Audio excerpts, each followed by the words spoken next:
And then you have the coaching situation here. I know that Jerry Jones, I guess, has said that Mike McCarthy is coming back. You're the two coaches you want to keep, you're probably going to lose at least one of them, and Dan Quinn and Kellen Moore, but you're going to keep Mike McCarthy.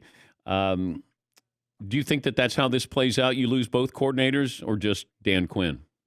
Well, it was interesting that right after the game when Jerry Jones came out of the losing locker room, a place he never expected to be on this particular Sunday, he did walk over to us, and I asked him directly about whether he would consider a coaching change under the circumstances. And I fully expected him to flatly shut it down, and he didn't.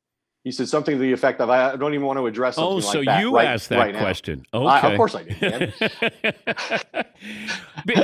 Because when I heard it, I was like, man, it's really easy. If you ask any owner of a playoff team right now, would they give you I don't know. I don't want to address that right now. Now, granted, most owners don't do interviews, but right. It felt like it was, hey, I can rubber stamp this and move on. And now he kind of left it in the ether there a little bit. Well, and let's put it in context. Jerry Jones has been doing this for 30 years, and the first coach he fired was Tom Landry.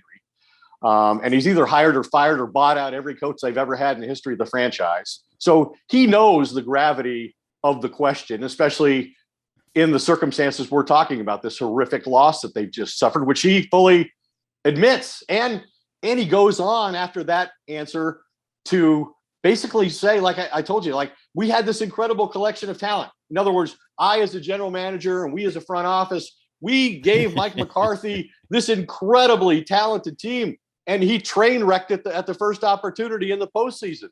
So, yeah, I think Jerry knew what he was saying. And now whether they thought about that possibility, for a few hours overnight, I don't know. I don't know if he just wanted to make McCarthy feel uncomfortable that he wouldn't give him an endorsement in that moment.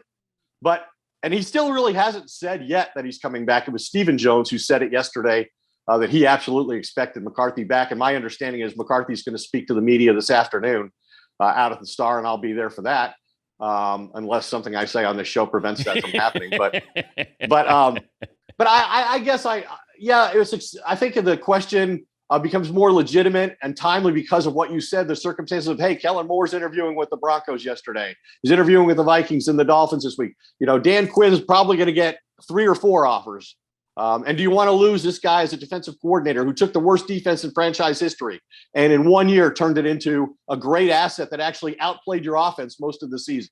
So, but I think since he hasn't prevented Dan Quinn from interviewing, I'm assuming he's decided he's going to keep Mike McCarthy and let Dan Quinn go if he has to.